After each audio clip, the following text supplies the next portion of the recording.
जो व्यक्ति अपने मन पर नियंत्रण कर लिया, वह व्यक्ति दुनिया का कोई भी कार्य बहुत आसानी से कर लेगा। जितना मुश्किल है हवा को अपने बस में करना, उतना ही मुश्किल है अपने मन को बस में करना। आइए इसको बुद्ध के एक कहानी से समझते हैं। एक व्यक्ति था जिसके जीवन में हर सुख, आराम और ऐश्वर्य प्राप्ति के बाद भी उस व्यक्ति के मन में अथाह पीड़ा थी, और यही मानसिक पीड़ा उसे सन्यासी बना देती है। सन्यासी बनने के बाद वह व्यक्ति सांसारिक दुनिया से दूर हो जाता है और वह जंगल में रहने चला जाता है। वह ध्यान करता है, तरह तरह की साधनाएं और अभ्यास करता है, भिक्षा मांगकर भोजन करता है, एकांत और मौन का अभ्यास करता है, लेकिन फिर भी उस व्यक्ति का मन शांत नहीं होता।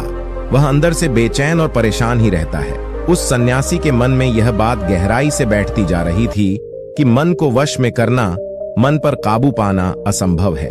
लेकिन फिर एक दिन उस सन्यासी को एक व्यक्ति मिलता है जो ना तो कोई साधु होता है, न सन्यासी होता है, और ना ही कोई बुद्धिमान व्यक्ति। वह तो बस एक साधारण सा चरवाहा था जो जंगल में अपनी बकरियों को चरा रहा था। वे चरवाहा उस सन्यासी के पास आकर उससे पूछता है, क्या मैं तुम्हारी कुछ मदद कर सकता हूँ? तुम बहुत परेशान लग रहे हो। मैं तुम्हें पिछले कई दिनों से देख रहा हूँ। तुम बहुत बेचैन रहते हो। अगर तुम चाहो तो मैं तुम्हारी सहायता कर सकता हूँ। चरवाहा की बात सुन सन्यासी कहता है, भला तुम क्या मेरी मदद कर सकते हो? तुम तो एक संसारी हो जो अपनी मोह माया में लिप्त रहता है।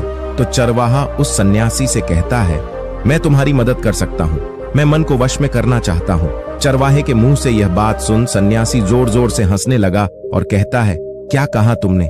तुम मन को वश में करना जानते हो। मैंने अपना सब कुछ त्याग दिया, आकर जंगल में रहने लगा, तब भी मैं अपने इस मन का गुलाम हूँ, और तुम कह रहे हो कि तुम इसे वश में कर सकते हो। वह चरवाहा कहता है, मन को वश में करने के लिए सभी वस्तुओं का त्याग करना आवश्यक नहीं है, और ना ही जंगल में आकर रहना जरूरी है। बस एक चीज है जिसे छोड़ना सबसे जरूरी है। वे सन्यासी उस चरवाहे से पूछते हैं, और वह एक चीज क्या है? वे चरवाहा सन्यासी से कहता है, वह एक चीज है गलत जानकारी। आज तक हमारे भीतर जो भी जानकारी गई है उसी ने हमारे मन का निर्माण किया है। सन्यासी उस चरवाहे से पूछता है, परंतु वो कैसे? वह चरवाहा समझाते हुए कहता है, मान लो आज तक अपने जीवन में तुमने आम का फल खाया ही न हो, तो तुम्हें आम के स्वाद के बारे में कुछ भी नहीं पता, तो क्या तुम्हारा मन कभी आम खाने को कर सकता है? नहीं ना। इसीलिए हमारे मन का निर्माण जानकारी से होता है। वे सन्यासी उस चरवाही की बात से प्रभावित हो जाता है और उससे कहता है, क्या आप इस बारे में मुझे और विस्तार से समझा सकते हैं? वह चरवाहा उस सन्यासी से कहता है, अगर तुम अपने मन को वश में करना चाहते हो तो अब मेरी बातों को ध्यान से सुनना। तुम अपने मन को वश में केवल तभी कर सकते हो जब तुम अपने मन की जड़ों को देख पाओगे। मन का निर्माण जानकारी से होता है और हमारे शरीर में जानकारी के 5 प्रवेश द्वार होते हैं।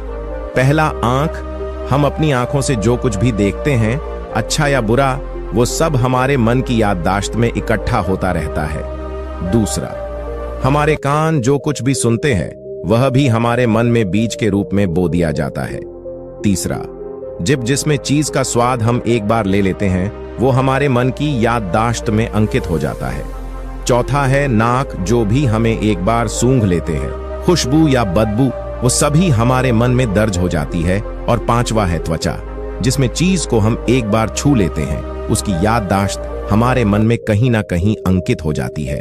इन 5 शारीरिक दरवाजों से जो भी जानकारी हमारे अंदर जाती है वह जानकारी बीजों के रूप में जमा हो जाती है और धीरे धीरे वृक्ष बनती है। हमारा मन मिट्टी की तरह है जिसमें बीज बोए जाते हैं और हमारी बुद्धि बीज बोने वाले किसान की तरह है।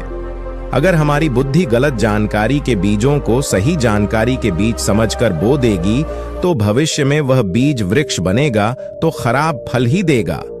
तुम्हारा मन तुम्हारे वश में इसीलिए नहीं है क्योंकि तुमने पहले से ही अपने मन में बहुत सारी गलत बीज बो रखी है और अब वो बीज बड़े वृक्ष बन चुके हैं।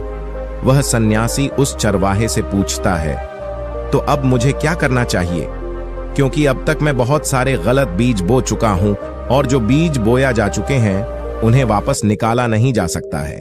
वह चरवाहा उस सन्यासी से कहता है, अब तक तुम अनजाने में हजारों गलत बीज बो चुके हो, लेकिन अब से लाखों अच्छे बीज बोने के लिए तैयार हो जाओ।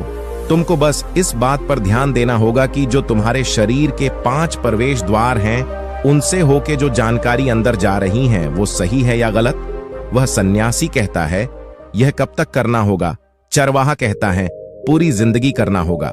जिस तरह तुम अपने पेट को अच्छा भोजन देते हो, इसी प्रकार अपने दिमाग को भी अच्छा भोजन देना होगा, यानी सही जानकारी और सही विचार। जिंदगी में हर दिन तुमको 2 विकल्प मिलेंगे, एक गलत एक सही, लेकिन तुमको हमेशा सही विकल्प ही चुनना होगा। एक बात याद रखना, सही विकल्प का चुनाव करने में तुम्हारे अंदर पीड़ा हो सकती है, लेकिन वह पीड़ा कुछ समय ही रहेगी। इसीलिए तुम्हारे अंदर कितनी भी पीड़ा केव न हो, हमेशा सही का ही चुनाव करना है।